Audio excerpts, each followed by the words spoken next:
My sister and I graduated from college together, but my parents only paid for my sister's tuition. She deserved it, but you didn't. My parents came to our graduation, but their faces turned pale when. My name is Rachel Moore. I was born 4 minutes after my sister, Hannah. And apparently, those 4 minutes made all the difference in the eyes of my parents, Charles and Elizabeth Moore. Hannah and I are twins. But to them, it seemed there was only one real daughter.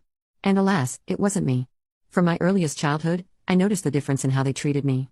Hannah always got the newest, prettiest, and most desirable things. She got the dolls and I got the ones the neighbors' children gave me. She got the dresses and I got the ones that were already worn. When Hannah cried, my mother dropped everything and flew to comfort her, hug her, and persuade her. When I tripped and scraped my knee, all I heard was, "You're a strong girl, Rachel. Be patient." I was given a paper napkin and sent off to play again. As a child, I began to understand that in order to be noticed, I had to do something extraordinary. After all, no one noticed my tears for no reason. I remember one of the most vivid episodes from that time. I was about 5 years old. Hannah and I were playing in the yard. She wanted to climb up some tall metal structure on the playground, but she got scared and started crying. I was scared myself, but I climbed up and jumped off anyway to show her that it was okay. I hoped that my parents would praise my courage, but Dad ran up to us first, hugged Hannah, and told her that she was a brave girl, although he didn't even try to climb up. And he glanced at me and just quietly muttered, "Be careful, Rachel. You know you can hurt yourself." And that was it. No pride in me, no approval. Perhaps this became the model of our relationship for many years to come. The more I tried to prove that I deserved attention, the more indifferent they became. But Hannah could smile, do some insignificant thing, and my parents would immediately shower her with praise. I carefully hid my jealousy. It is difficult for a child to understand why he gets less love. I cried at night, hugging the shabby teddy bear that my grandmother gave me.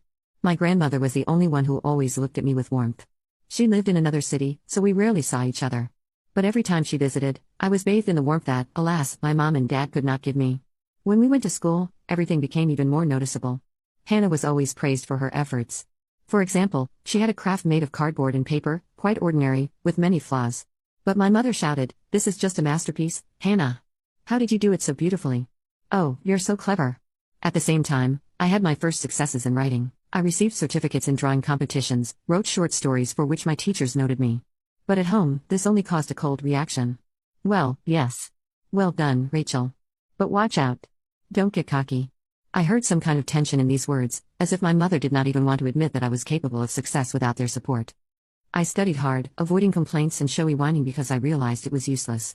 One day, when I was about 10, Hannah and I brought in our report cards. I had straight A's, and she had a couple of good grades between the C's and B's.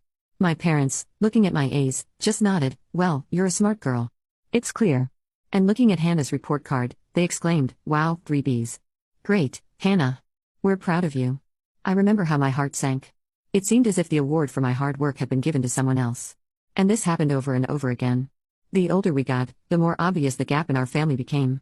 My parents believed that Hannah needed their attention. She was more sensitive, more tender, more vulnerable.